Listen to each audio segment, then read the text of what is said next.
얘 태어나면서부터 헌 것 좋아하는 사람이 어딨냐? 나는 니들 좋은 거 주려고 헌 거 입고 타고 다녔어. 그걸로 다 같이 잘 살아보자고 재산 열심히 불려보자고 한 거지. 한쪽은 이렇게 졸라매는데 다른 한쪽은 펑펑 써버리고 그러라고 내가 이렇게 고생하고 산 줄 아냐? 엄마, 이 사람이나 저나 일부러 그런 거 아니잖아요. 엄마는 늘 아껴 쓰고 헌 것도 잘 쓰시니까 분위기 봐서 그런 거고요. 엄마도 필요하시다고 하면 했을 거예요. 왜 그렇게 화를 내요? 장모님도 계신데 좀 자중하세요. 뭐? 장모님도 계신데 어쩌라고? 엄마를 앞두고 장모님이랑 네 마누라 편만 들고 이제 보니 네가 제일 나빠. 네 마누라야 남이라 쳐도 너는 내가 뜨신 밥 해주고 키운 자식이잖아. 근데 네가 어떻게 나를 이런 식으로 대하냐? 네 장모님이 네 엄마야? 그 순간 며느리는 옆에서 눈치를 보며 억지로 웃으며 달래려고 했지만 안사돈이 상황을 못 참고 한마디를 내뱉었습니다. 사돈, 진짜 옆에서 보자 하니까 애도 아니고 왜 이렇게 생떼를 부리세요? 애들한테 너무하신 거 아니에요? 뭐 이런 걸로 따지고 드는지 모르겠네. 아니, 그렇게 억울하시면 차 바꿔드려요? 저랑 바꿀 거냐고요? 안사돈은 좀 조용히 좀 하세요. 나랑 애들이랑 말하고 있는데 왜 끼어드세요?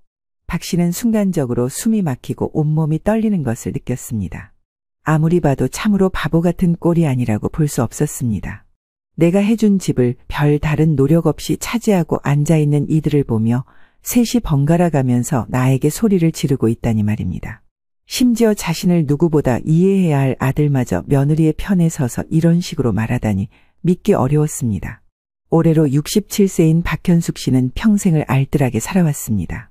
가난했던 시절 남편과 함께 작은 방 하나에서 시작해 조금씩 돈을 모으며 하루하루를 살아왔습니다. 남편은 손재주가 좋았지만 사업 수완이 뛰어나지는 않았습니다. 그래서 박 씨는 늘 가계부를 철저히 쓰며 허리띠를 졸라맸습니다. 그렇게 몇십 년을 함께 살며 박 씨와 남편은 마침내 건물을 한 채 마련했습니다. 하지만 박 씨의 남편은 건물을 다 완성하고도 오랜 병으로 몸이 약해져 건강을 되찾지 못했습니다. 결국 몇 년 뒤 세상을 떠났고 박 씨는 홀로 그 건물을 지키며 살아가게 되었습니다. 남편 없이 혼자서 건물을 관리하는 일은 고단했지만 그래도 박 씨는 열심히 지켜나갔습니다. 하지만 시간이 흐르고 아들이 결혼할 나이가 되자 박 씨는 고민에 빠졌습니다. 아들은 결혼 준비를 하며 신혼집 마련 문제로 난감해했습니다. 엄마, 요즘 집값이 너무 비싸서 예산을 맞추기가 어려워. 하나하나 다 생각하면서 결혼식이랑 회사 위치까지 따지다 보니 답이 없네. 박 씨는 처음에는 선뜻 대답하지 못했습니다. 내가 가진 걸 내어주면 내 노후는 어떻게 될지 걱정이 앞섰기 때문이었습니다. 하지만 곧 마음을 다잡았습니다.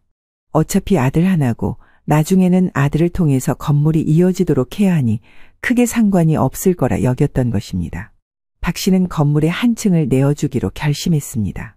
건물이 오래되어 리모델링이 필요했지만 박 씨는 흔쾌히 자금을 마련하기 위해 자신의 오래된 차까지 팔았습니다. 이 집은 너희 신혼집이야.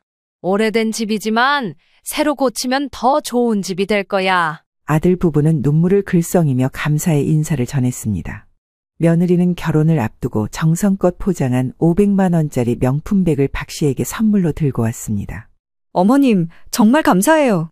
저희 둘 다 예산이 많이 부족해서 집 얻는 게 너무 힘들었거든요. 이번에 신혼집을 따로 마련해 주셔서 돈을 그대로 갖고 있게 되었어요. 그중 일부를 떼서 선물로 드리는 거예요. 받아주세요. 박 씨는 그 명품백을 받고 잠시 고민했습니다.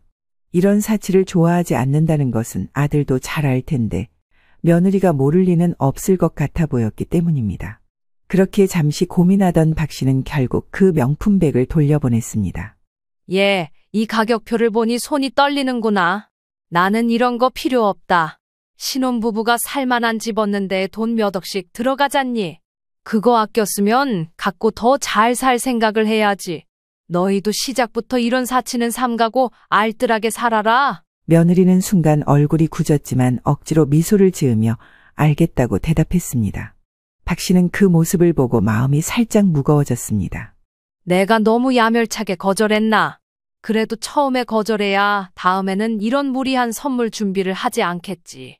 아무렴 다른 신혼부부보다 출발이 좋은 거니 아껴서 쓰고 또 재산도 늘려가야지. 박 씨는 리모델링 공사가 끝난 신혼집에 아들 부부가 입주하는 모습을 지켜보며 흐뭇한 미소를 지었습니다. 그리고 본인이 해준 만큼 아들 부부가 행복한 결혼 생활을 이어가길 간절히 바랐습니다. 그런데 며느리와의 관계에서 미묘한 불편함이 피어오르기 시작했는데 이것은 신혼집에 대한 대화에서도 나타났습니다. 며느리는 신혼집을 둘러보며 겉으로는 너무 감사하다고 했지만 가끔씩 던지는 말이 박 씨의 마음을 찌르는 경우가 있었습니다. 어머님, 여기가 정말 좋긴 한데요. 안방 구조가 조금 희한하게 되어 있어요. 이거 나중에 아기 태어나면 불편할 수도 있겠네요. 그래? 그래도 열심히 공사한 건데 뭔가 부족한가 보구나. 네, 요즘은 방 구조가 더 현대적인 게 많잖아요. 어머니만 허락해 주시면 여기 내부 공사 다시 하고 싶은데 해도 될까요? 박 씨는 애써 웃으며 대답했습니다. 그래, 니들이 살 집이니까 그렇게 해도 괜찮아. 대신 공사 들어가기 전에 어떻게 할 건지 나한테 알려주고. 며느리는 때마다 알겠다고 대답했지만 그녀의 태도에서는 뭔가 부족하다는 기분이 들었습니다. 특히 리모델링 공사 중 박 씨가 세세하게 신경 쓰는 것을 보고는 먼저 선을 긋기도 했습니다. 어머님, 저희가 알아서 할 테니까 그냥 맡겨주세요. 요즘 젊은 업자들도 이런 거 충분히 잘해요. 박 씨는 그 말을 듣고 자신이 너무 나서는 건가 싶어 뒤로 물러났지만 뭔가 부드럽게 흘러가는 관계는 아니었습니다. 그렇게 박 씨는 신혼집을 내주고 며느리와의 관계를 조금씩 맞춰가려고 했지만 처음부터 느껴지던 미묘한 불편함은 시간이 지나면서 점차 짙어졌습니다. 본격적으로 이 집에 대한 거리감이 느껴졌던 건 아들 부부가 신혼집으로 사용하는 건물을 방문했을 때의 일이었습니다. 내부 인테리어를 마치고 공사가 끝난 집을 직접 보러 간 것은 처음이었습니다. 신혼집 내부는 리모델링 후 깔끔하고 현대적인 구조로 바뀌어 있었습니다. 박 씨는 눈앞에 펼쳐진 결과물을 보고 뿌듯했지만 이날 집에는 낯선 손님이 박 씨를 반겼습니다. 그 사람은 다름 아닌 며느리의 친정엄마였고 이 집 거실에 너무나 편하게 앉아서 맞이하는 것입니다. 안사돈은 고급스러운 옷차림과 큼직한 명품 가방을 들고 소파에 기대 앉아 있었습니다. 마치 자신의 집인 양 자연스럽게 거실을 차지한 채 티타임을 즐기고 있었습니다. 박 씨는 문득 자신이 초대받지 않은 손님처럼 느껴졌습니다. 하지만 자식들이 초대했으니 그런가 보다 하고 애써 넘기며 안사돈에게 물었습니다. 사돈, 오늘 웬일이세요? 저도 애들이 불러서 오긴 했는데 애들이 양쪽 부모님을 다 불렀나 보네요. 그러게요, 사돈. 여기 와보니까 저 깜짝 놀랐네요. 우리 딸이 이렇게 좋은 집에서 산다고 하니까 제가 다 기분이 좋아요. 이게 다 사돈 덕분이에요. 박 씨는 순간 마음이 불편했지만 아무 말도 하지 않았습니다. 안사돈의 태도에서 마치 자신이 집주인이라도 된 듯 일어나서 집안 곳곳을 소개하고 뭔가 주객이 전도된 분위기가 느껴졌기 때문입니다. 우선 가볍게 집안 구경을 했고 식사를 마친 후 박 씨도 아들 부부에게 전달할 것이 있었습니다. 집에 미리 부지런히 챙겨온 보따리 하나를 거실에 풀어놓았습니다. 이 안에는 오래전부터 박 씨가 아끼며 입던 옷들과 현재 사용하지 않지만 상태가 좋은 자잘한 물건들이었습니다. 박 씨는 며느리에게 다가가 말했습니다. 예, 며느리야, 이거 봐봐. 혹시 필요하면 써. 새 건 아니지만 상태는 괜찮아. 너희 집 살림에 보탬이 되면 좋겠다 싶어서 가져왔어. 그 말을 들은 며느리는 잠시 머뭇거리더니 멋쩍게 웃었습니다. 아, 네, 고맙습니다, 어머니. 그런데 그 순간 옆에 있던 안사돈이 보따리 속 옷들을 유심히 살펴보더니 한심하다는 듯 웃으며 말했습니다. 사돈, 요즘 누가 이런 거 입어요?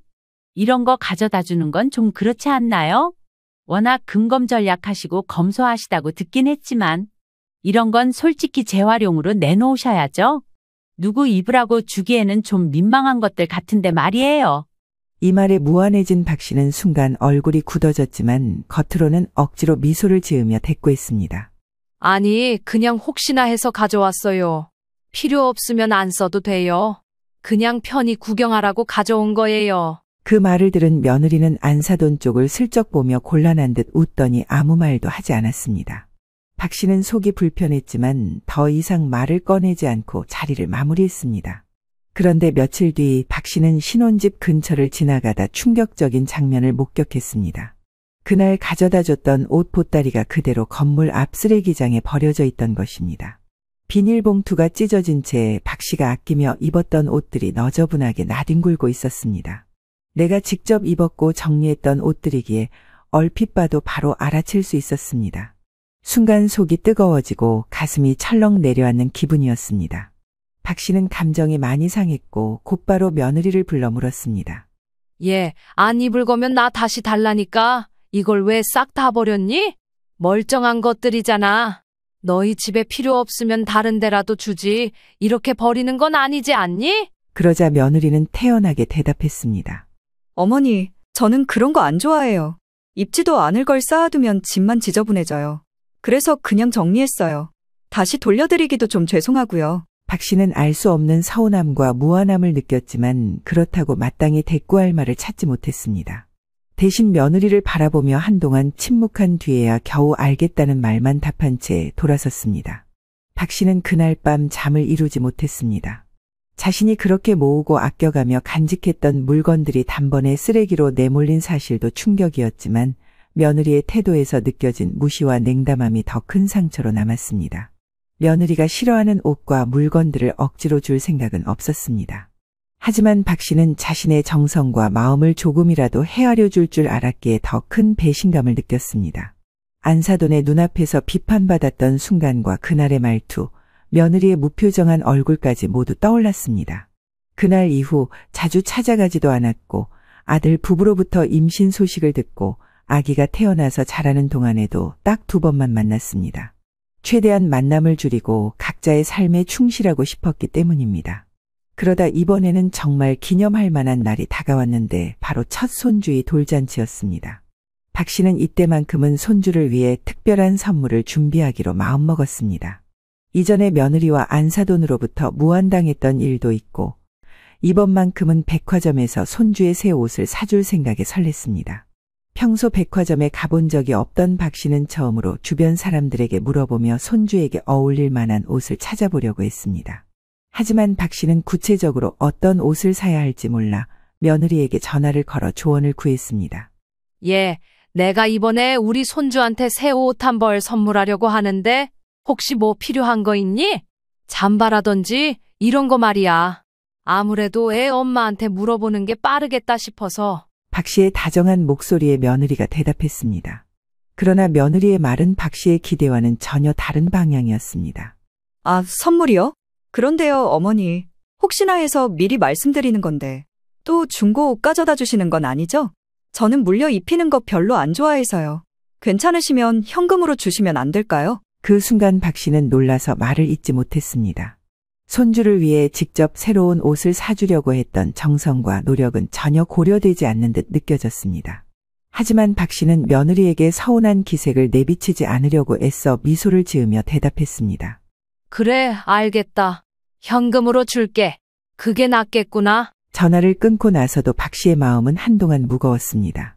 손주를 위해 무엇을 해주면 좋을까 고민하며 들떴던 감정은 순식간에 식어버렸습니다. 그날 이후 박 씨는 돌잔치를 위해 현금을 준비해 선물로 건넸습니다. 그러나 마음 한편은 씁쓸함으로 가득 찼습니다.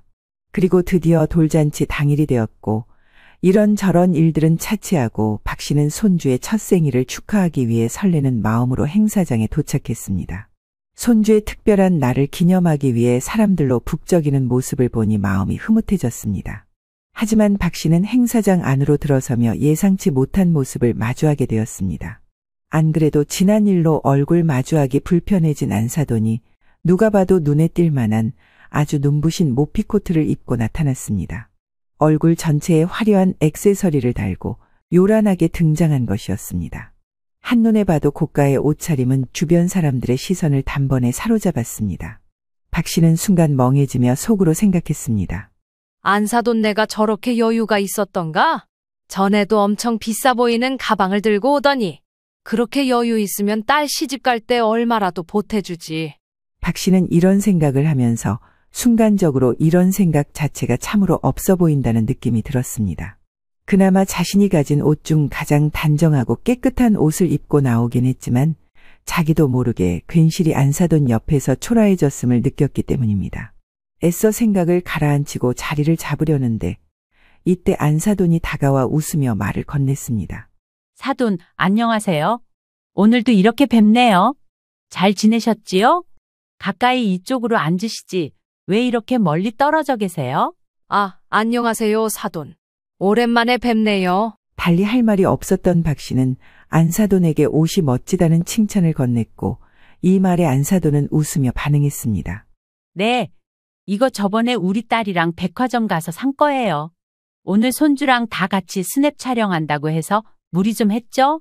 요즘 모피도 하도 잘 만들어서 이렇게 진짜 모피는 돈이 꽤 들어요. 아, 그러시구나. 그냥 봐도 너무 멋지네요.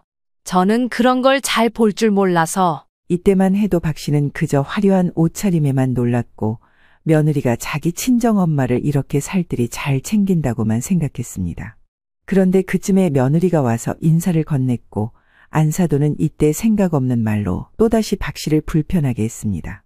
예, 근데 할머니들은 잘 챙겨 입지 않아도 되는 거야? 이따 돌잔치 때 우리도 나가보고 그래야 되는 거 아니지?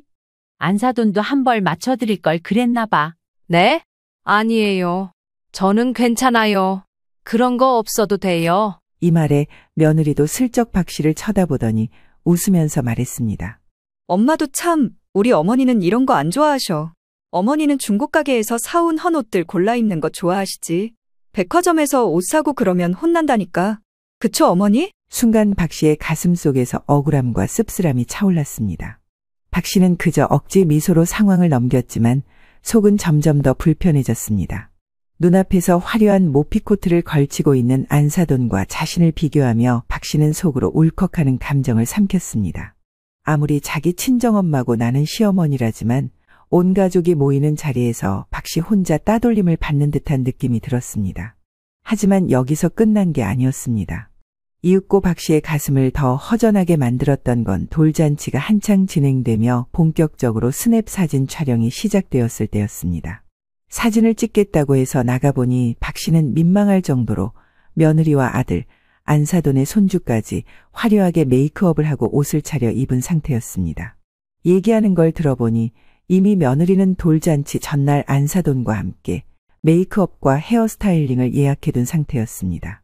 화려한 화장과 세련된 헤어스타일을 한 며느리와 친정어머니는 돌잔치 내내 주목을 받으며 행사장의 중심에 서 있었습니다. 박 씨는 속으로 왜 며느리가 나한테는 이런 얘기를 하지 않았던지 이해되지 않았습니다. 급한 김에 아들에게 물었더니 아들은 손주를 안고 달래느라 정신이 없어 보였습니다.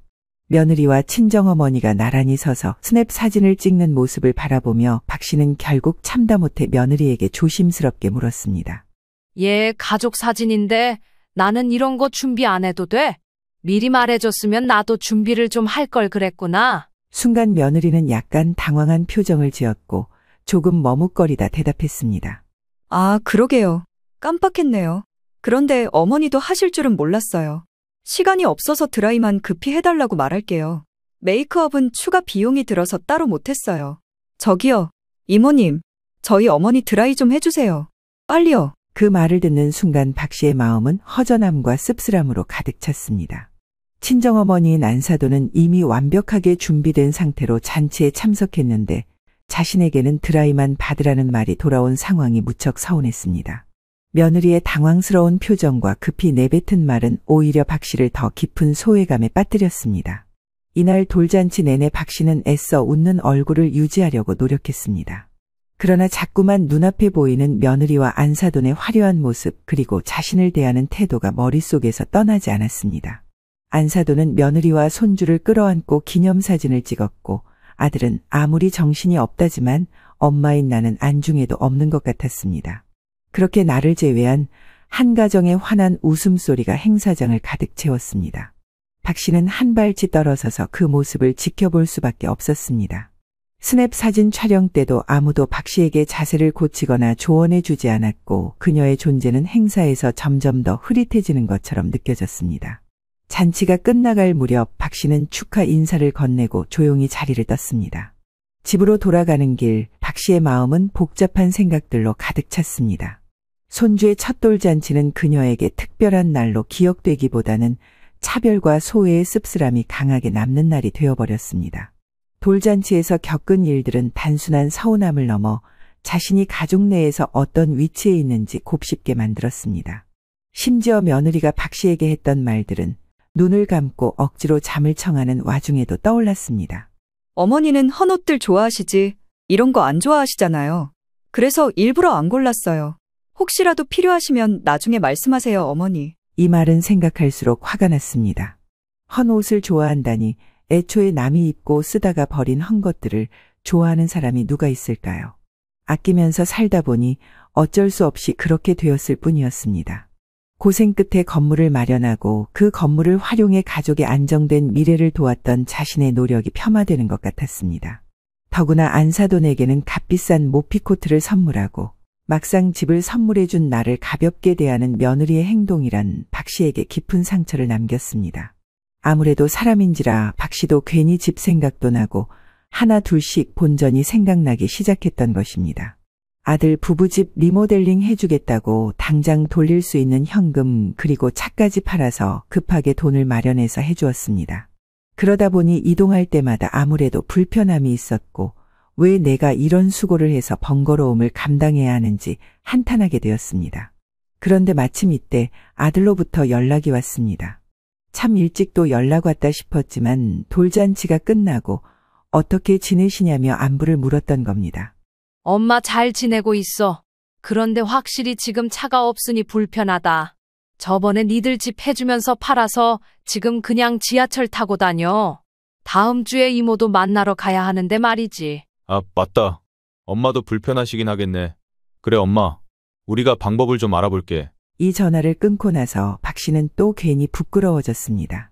돌잔치에서 겪었던 일들에 대해 괜스레 어른답지 않게 아들에게 화풀이를 한 느낌이 들었기 때문입니다. 하지만 확실히 차를 팔고 난 다음 가까운 시장에 장을 보러 가거나 병원에 갈 때도 불편함이 컸고 돌잔치에 참석할 때조차 아들 부부의 차를 얻어 타야 했습니다. 아들이 안부를 물으니 답했을 뿐 어쩔 수 없는 내용이라고 생각했습니다. 그렇게 말해두고 난 뒤 일주일쯤 지나 며느리로부터 전화가 왔습니다. 어머니, 남편한테 들었어요. 요즘 차가 없어서 불편하시다면서요? 저희 차 중에 하나를 드릴게요. 제가 결혼 전부터 타던 차인데 아직 멀쩡히 탈만해요. 당장 발이 묶인 상황에서 며느리의 이런 제안은 고마웠고 앞서 불평하듯 말했던 게 미안해졌습니다. 박 씨는 얼른 알겠다, 고맙다고 인사를 했고 머쓱한 마음에 아들 부부에게 줄 선물로 과일을 조금 샀습니다. 그리고 이날 오후 며느리가 가져온 차는 외관은 깔끔했지만 나름 조금 오래 탔던 중고차임은 한눈에 알 수 있었습니다. 그렇지만 상태는 나쁘지 않았고 엔진 소리도 무난한 편이라 큰 기대 없이 운전하기 시작했습니다. 차를 타고 다니며 손에도 길을 들였고 이동의 불편함은 확실히 줄어들었습니다. 그러면서 나름 아들과 며느리도 박 씨에게 노력을 하고 있는데 나이 들고 혼자 있다 보니 너무 자잘한 거에 삐지게 되고 예민해졌나 이런 생각까지 했습니다. 점점 아들 며느리를 향한 마음이 누그러졌고 손주를 보러 갈까 싶어 약속을 잡고 아들네 집에 방문하게 되었습니다. 오랜만에 손주를 볼 생각에 마음이 설레고 아주 기분 좋게 며느리가 준 중고차를 몰고 조심스레 주차장에 도착했습니다. 그런데 그곳에서 박 씨는 예상치 못한 장면과 마주쳤습니다. 아마 근래 느꼈던 감정 중 배신감으로는 이게 가장 최고이지 않을까 싶을 정도로 박 씨는 매우 큰 충격을 받았습니다. 이날 건물 앞에는 길 가던 사람들이 다 멈춰서서 사진을 찍을 정도로 눈부시게 반짝이는 외제차 한 대가 주차되어 있었습니다. 그걸 보고 박 씨는 어디 연예인이라도 왔나 싶었고 이런 부분에 대해 까막눈이지만 딱 봐도 매우 비싸 보이는 외제차인데 이게 왜 우리 건물 앞에 있나 싶었던 겁니다. 그런데 문제는 그 차에서 안사돈이 내리는 중이었던 것입니다.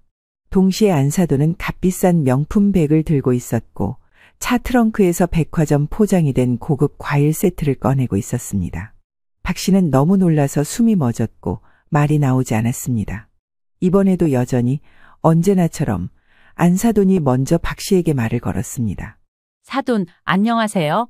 오늘 애기 보러 오신다고 들었어요. 저도 지나가는 길에 잠깐 들렀는데 같이 들어가실래요? 이 말을 듣고 입이 떨어지지 않았던 박 씨는 간신히 입을 열었습니다. 아, 네, 그런데 이 차는 안 사돈 거죠? 엄청 좋아 보이네요. 외제차 아닌가요? 그런데 여기서 안사돈은 아주 푼수같이 대답을 해버렸습니다. 웬만한 눈치라도 있었으면 이후 그런 최악의 상황은 만들지 않았는데 이 말에서 모든 분쟁을 시작해버린 겁니다. 아유, 우리 딸이랑 사위가 선물해줬어요. 제가 허리가 안 좋아서 오래오래 타라고 말이에요. 저야 너무 고맙고 땡큐죠. 그 말을 듣는 순간 박 씨의 머릿속은 새하얘졌습니다. 자신이 받은 중고차와 지금 눈앞의 외제차가 머릿속에서 비교되며 억울함이 밀려왔습니다. 자신에게는 결혼 전부터 타던 중고차를 건네준 며느리가 본인 친정엄마에게는 새 외제차를 선물했다는 사실이 도저히 믿기지 않았습니다. 안사돈은 박 씨의 표정을 전혀 눈치채지 못한 듯 명품 백을 가볍게 흔들며 과일 세트를 들고는 말했습니다. 차 안에 내비게이션까지 이렇게 길게 달려있고 내부도 호텔처럼 멋져요. 딱 제가 원하는 취향으로 흰색으로 뽑아줬답니다. 다음에 제가 한번 태워드릴게요. 아참, 안사돈도 이거 하나 드셔보실래요? 제가 가는 백화점 지하 1층 과일이 정말 신선하더라고요. 박 씨는 억지로 미소를 지으며 괜찮다고 말한 뒤 더 이상 안사돈과 눈을 마주하고 싶지 않았습니다. 곧장 안사돈보다 앞서가며 속을 최대한 달래보려고 했지만 분노와 서운함이 뒤섞여 말조차 제대로 나오지 않았습니다. 게다가 머릿속이 너무 어지러웠습니다. 나는 집을 해줘놓고 중고차 한 대도 겨우겨우 감지덕지 받아가며 고맙다고 인사를 그렇게 했는데 안사돈은 대체 딸과 사위 부부 사는 데에 무슨 기여를 했다고 저만한 선물을 받은 걸까요? 박 씨의 속이 서서히 끓어오르기 시작했습니다. 이쯤 되니 내가 아들 부부에게 준 자산이 어느 정도 되는지 따져보는 게 전혀 속물 같지 않다고 느꼈습니다. 우선은 집에 들어가자마자 며느리와 마주할 예정이었고 자신의 생각을 애써 가라앉히며 대화를 준비했습니다. 그렇게 서둘러 박 씨는 집 안으로 들어갔고 너무 아무렇지 않게 아들과 며느리가 거실에서 대화하는 모습을 보니 분노가 더욱 주체가 되지 않았습니다. 얘들아, 니네 나랑 얘기 좀 하자. 지금 들어오는 길에 보니까 요 건물 앞에 외제차가 한 대 있던데 그거 안 사둔 거라면서? 니들이 사들였다는데 그게 진짜냐? 박 씨의 날카로운 질문에 아들과 며느리는 잠시 당황한 듯 서로를 쳐다보았습니다. 그러다 며느리가 조심스럽게 입을 열었습니다. 어머니, 그게 엄마가 차 바꾸실 때가 되었거든요. 엄마가 그래도 연세가 있고 하셔서 이번에 좀 제대로 된 거 사드렸어요. 사실 어머니도 생각하긴 했는데 워낙에 새 것 사는 거 싫어하시잖아요. 낭비라고 또 혼내실까봐 그런 거예요. 그 말이 끝나기 무섭게 박 씨의 얼굴은 분노로 붉어졌습니다. 며느리의 태연한 대답이 박 씨에게는 그동안 쌓였던 서운함과 억울함을 모두 폭발하게 만든 도화선이었습니다. 박 씨는 숨을 가다듬으며 목소리를 높였습니다. 니들 돈으로 산 거 맞지? 나는 지금 너무 기가 막히고 억울하다. 솔직히 그래도 되는 거 아니냐? 저런 데에 쓸 돈이 있다는 게 다 니들이 어디선가 절약이 되고 안 써도 되는 돈이 있기 때문 아니냐? 가장 크게 들어가야 할 집에 대해 돈을 아끼게 해주었더니 그렇게 돈을 써? 박 씨의 날 선 질문에 며느리는 순간 머뭇거리더니 당황한 얼굴로 변명하듯 대답했습니다. 저기 어머니, 그렇긴 한데 일단 집 문제는 해결됐고요. 저희 엄마 사드리면서 어머니도 생각하고 있었어요. 근데 어머니가 싫어하실 것 같아서 제 차를 드렸던 거예요. 저희 엄마도 이번에 차 살 때 얼마 보태시기도 했고요. 그래? 얼마나 보태셨는데? 저 차가 최소 그래도 1억은 될 것 같던데 거기에 한 9천만 원 보태셨냐? 그러자 아들까지 나와서 말리기 시작했습니다. 엄마 답지 않게 왜 그래? 그냥 장모님이 힘들어 보이셔서 기왕 해드리는 거 그렇게 한 거야. 왜 갑자기 싸우는 분위기를 만들어? 얘, 내가 이상하고 내가 예민한 거냐? 일단 말이나 해보라고 돈이 뭐 얼마나 남아서 그런 차를 사드렸대? 나는 당장 팔아서 몇백만 원도 못 받을 차를 갖다 줘놓고 니들 같으면 화 안 나겠어? 니들은 번지르르하게 새 거 갖고 싶어서 돈 한 푼 안 들이고 이 건물 신혼집도 받고 리모델링까지 해놓고. 이때 안사돈이 뒤늦게 들어왔고 아주 황당하다는 표정이었습니다. 세상에, 아까 저 아래에서는 아무렇지 않게 인사하시더니 우리 딸이랑 사위가 제 차 사준 게 그렇게 마음에 안 드세요? 아니, 아래에서 말씀하시던가 왜 여기 와서 애들을 잡으신대? 그러자 며느리 역시 다소 짜증 섞인 목소리로 답했습니다. 어머니, 지금 너무 예민하신 거 맞아요. 상황 설명드렸잖아요. 어머니도 해드릴까 했는데 워낙 이런 거 사면 야단치시니까 그런 거라고요. 박 씨는 며느리의 말에 더 이상 감정을 억누를 수 없었습니다. 손을 떨며 소리를 높였습니다. 얘 태어나면서부터 헝겊 좋아하는 사람이 어딨냐? 나는 니들 좋은 거 주려고 헝겊 입고 타고 다녔어. 그걸로 다 같이 잘 살아보자고 재산 열심히 불려보자고 한 거지. 한쪽은 이렇게 졸라매는데 다른 한쪽은 펑펑 써버리고 그러라고 내가 이렇게 고생하고 산 줄 아냐? 박 씨의 격앙된 목소리에 아들도 나서며 중재하려고 했지만 참으로 불행하게도 이것은 아주 쓸데없는 참견이 되어버렸습니다. 엄마, 이 사람이나 저나 일부러 그런 거 아니잖아요. 엄마는 늘 아껴 쓰고 헝겊도 잘 쓰시니까 분위기 봐서 그런 거고요. 엄마도 필요하시다고 하면 했을 거예요. 왜 그렇게 화를 내요? 장모님도 계신데 좀 자중하세요. 아들의 말을 들은 박 씨는 너무나도 서러워 손을 떨며 그를 바라보았습니다. 뭐? 장모님도 계신데 어쩌라고? 엄마를 앞두고 장모님이랑 네 마누라 편만 들고 이제 보니 네가 제일 나빠. 네 마누라야 남이라 쳐도 너는 내가 뜨신 밥 해주고 키운 자식이잖아. 근데 네가 어떻게 나를 이런 식으로 대하냐? 네 장모님이 네 엄마야?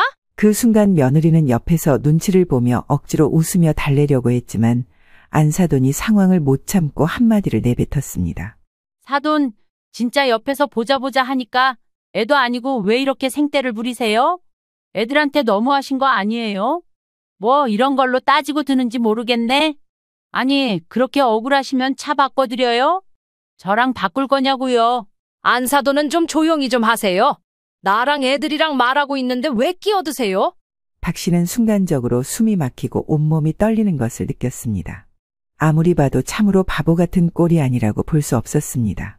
내가 해준 집을 별 다른 노력 없이 차지하고 앉아있는 이들을 보며 셋이 번갈아 가면서 나에게 소리를 지르고 있다니 말입니다. 심지어 자신을 누구보다 이해해야 할 아들마저 며느리의 편에 서서 이런 식으로 말하다니 믿기 어려웠습니다. 그 와중에 아들은 엄마를 달랜답시고 나와서는 이렇게 말했습니다. 엄마, 그만하고 너무 흥분하지 마세요. 일단 모셔다 드릴게요. 이건 알아. 내가 내 발로 걸어갈 테니까. 사람을 우습게 보는 것도 정도가 있지? 엄마, 진짜 동네 사람들 다 알잖아요. 우리 이 건물에 사는 거 다 아는데 이렇게 하면 동네 창피한 거 아세요? 박 씨는 그 말을 듣는 순간 참아왔던 분노가 터져나왔습니다. 그녀는 크게 숨을 들이마신 뒤 차분하면서도 단호한 목소리로 아들을 바라보며 말했습니다. 동네 창피해? 그래, 내가 여기서 산다는 걸 사람들이 다 아는 만큼 이 건물이 네 엄마가 만들어준 거란 것도 다 알겠지. 그런데 너는 내 엄마보다 남들 시선이 더 중요하구나? 정말 실망이다. 아들의 표정이 굳어가는 것을 보면서도 박 씨는 멈추지 않았습니다. 내가 너희에게 이 집을 내준 이유는 너희가 안정적으로 잘 살기를 바랐기 때문이야. 그런데 너희가 나를 어떻게 대했는지 생각해봐라. 나는 헝겊을 좋아한다는 말을 들으면서도 참았어. 너희가 나를 그저 돈 대주는 사람으로 생각하고 장모만 엄마라고 여기는 걸 보면서도 참았다고. 옆에서 듣고 있던 며느리가 박 씨를 말리려는 듯 말을 꺼냈습니다. 어머니, 너무 그러지 마세요. 저희도 일부러 그런 건 아니었어요. 그냥 어머니는 늘 검소하게 사시니까 세차 같은 건 부담스러워 하실 것 같아서. 그래서 네 친정엄마는 안 부담스럽고 나는 부담스러워? 너희가 정말 나를 생각했다면 이렇게 했겠니? 안사돈이 옆에서 끼어들었습니다. 사돈, 진짜 왜 이러시냐고요? 그냥 애들이 장모 잘 모시는 거 보면서 흐뭇하게 봐주시면 되지. 이건 좀 너무하신 거 아니에요? 박 씨는 안사돈을 똑바로 바라보며 단호하게 말했습니다. 사돈, 제가 여기서 왜 이러고 있는지 모르시겠어요? 제가 지금까지 참아온 걸 사돈이 알아주실 필요는 없지만 제 집에서 제 자식과 얘기하는데 사돈이 나설 일은 아니에요. 그냥 지켜보세요. 어머니, 지금 너무 흥분하신 것 같은데. 이 집 주신 거 감사하게 생각해요. 그런데 저희 뜻을 너무 곡해 하시는 것 같아요. 많이 예민해지신 것 같고요. 물려주실 거라고 말씀하셨으면서 왜 이제 와서 화내시는지 모르겠어요. 박 씨는 짧은 한숨을 내쉬며 결단하듯 대답했습니다. 물려준다고 누가 그래? 내가 내 집 내놓으라고 하는데 내가 그걸 뭐라고 할 권리가 있니? 이제부터는 이 집 내놓고 너희는 나가서 전셋집 구해. 더 이상 나를 헝겊만 좋아하는 사람 취급하면서 살게 두지 않을 거야. 박 씨의 이례적인 단호함과 분노에 며느리와 아들은 할 말을 잃고 침묵했습니다. 안사돈은 뭐라고 더 하려는 듯 입을 열었지만 박 씨의 단단한 태도와 심상치 않은 분위기를 감지하고는 결국 입을 다물었습니다. 안사돈, 아까 저더러 생떼 부린다고 했죠. 그래요. 나도 이제 좀 생떼를 부려보려고요. 그동안 참고 넘기기만 했더니 결국 바보가 된 건 저뿐이더라고요. 실컷 좋은 거 타고 사고 누리세요. 대신 안 사돈이랑 안 사돈 딸 돈으로요. 제 집에서 등 따숩게 눕고 앉아서는 사람 바보 취급하는 건 이제 그만하셔야죠. 방하는 순간 정적에 휩싸였고 누구도 박 씨를 마주 보지 못했습니다. 그렇게 모든 말을 끝낸 박 씨는 주저하지 않고 문을 열고 나갔습니다. 집으로 돌아온 박 씨는 그날의 일을 곱씹으며 생각에 잠겼습니다. 감정적으로 대응했던 자신이 조금 후회되기도 했지만 이대로는 안 된다는 결심이 더욱 강했습니다. 결국 박 씨는 늦은 밤 혼자 앉아 모든 것을 정리했습니다. 더 이상 자식들에게 휘둘리거나 이용당하며 사는 삶을 살지 않겠다는 결심이었습니다. 다음 날 박 씨는 신혼집으로 내준 건물을 임대 시장에 내놨습니다. 몇 주 후 세입자가 나타났고 박 씨는 단숨에 계약을 진행했습니다. 이제 이 집은 인테리어 사무실로 쓰일 예정이었습니다. 아들과 며느리는 이 사실을 듣고 처음에는 믿지 못했지만 박 씨의 결정이 변하지 않을 것을 알고 서둘러 집을 비웠습니다. 이사 당일 며느리는 여전히 상황을 받아들이지 못한 듯 따지듯 물었습니다. 어머니, 진짜 나중에 후회하지 않으실 거예요? 저희 오늘 이렇게 나가는 거 잊지 않을 거예요. 나중에 다시 부르셔도 절대 돌아오지 않을 겁니다. 그리고 저희 엄마도 화가 단단히 나셨어요. 박 씨는 며느리의 말에 피식 웃음을 터뜨리며 차분히 대답했습니다. 네 모습을 보니까 내보내길 정말 잘했다는 생각이 드네. 누가 너희를 다시 부른대? 그런 꿈은 꾸지 마라. 그리고 네 엄마 화난 것도 너무 무서워서 눈물이 날 것 같네. 하지만 한 가지는 알아도 사람 우습게 보고 끝까지 무시하고 밀어붙이는 네가 이 꼴을 만든 거야. 며느리는 말을 잇지 못하고 이를 악물며 짐을 챙겼습니다. 박 씨는 그날 이후로도 흔들리지 않았습니다. 며느리가 떠난 이후 박 씨는 자신의 방식을 고수했습니다. 아들이 몇 차례 전화를 걸어와 울먹이며 사과했지만 박 씨는 말을 듣기만 했습니다. 미안해 엄마. 내가 잘못했어. 생각이 짧았던 것 같아. 박 씨는 아들의 사과에 아무런 대꾸를 하지 않았습니다. 이사 가는 날 박 씨는 아들과 며느리가 준 중고차를 돌려주었습니다. 서로 받은 건 다 돌려주자. 이 차도 다시 가져가. 정리는 깔끔하게 해야지. 며느리는 박 씨의 태도에 아무 말도 하지 못하고 고개를 끄덕였습니다. 그녀는 이제야 자신이 박 씨에게 얼마나 큰 상처를 주었는지 뒤늦게 깨달은 듯 보였습니다. 아들 부부는 외제차를 팔아 전세 자금을 마련하고 검소한 생활을 시작했습니다. 과거의 사치와 낭비를 후회하면서도 박 씨에게 다시 연락하는 것은 꺼려했습니다. 박 씨 역시 그들과 거리를 유지하며 자신의 삶을 살아갔습니다. 이후 박 씨는 건물에 세를 주어 매달 안정적인 수익을 얻기 시작했습니다. 그리고 그 돈으로 그간 자신이 미뤄왔던 일들을 하기 시작했습니다. 새 옷을 사고 백화점에 가서 좋은 물건을 구입하며 그동안 하지 못했던 소비를 즐겼습니다. 그래도 이런 건 사본 사람이 잘 산다고 또 그렇게 많은 돈을 쓰지는 못했습니다. 그전에는 시장에서 5,000원짜리 티셔츠도 따져보고 샀다면 백화점에서 5만 원짜리 질 좋은 니트를 한 벌 사게 된 정도였습니다. 내가 그동안 왜 이렇게 아끼고 살았을까? 변변찮은 거 말고 질 좋고 잘 만들어진 물건을 사는 게 이렇게 기분 좋은 일이었구나. 박 씨는 한동안 쌓아둔 억울함과 서운함을 풀며 마음의 평화를 찾았습니다. 한편 전세집으로 이사간 아들 부부는 이전과는 완전히 달라진 생활을 시작해야 했습니다. 아들과 며느리는 쪼들리는 살림 속에서 검소한 생활로 해야 했는데 이제사 과거의 사치와 낭비를 후회하게 된 것입니다. 박 씨는 그런 모습을 보며 스스로를 위로했습니다. 애들도 아니고 나이가 이제 곧 40살이 될 것들인데 어떻게든 살아가겠지. 나는 관심 끊고 내 인생이나 잘 살아야겠다. 박 씨는 그날 이후로 친구들과 여행도 가고 자신을 위해 더 열심히 살며 삶의 여유와 행복을 되찾았습니다.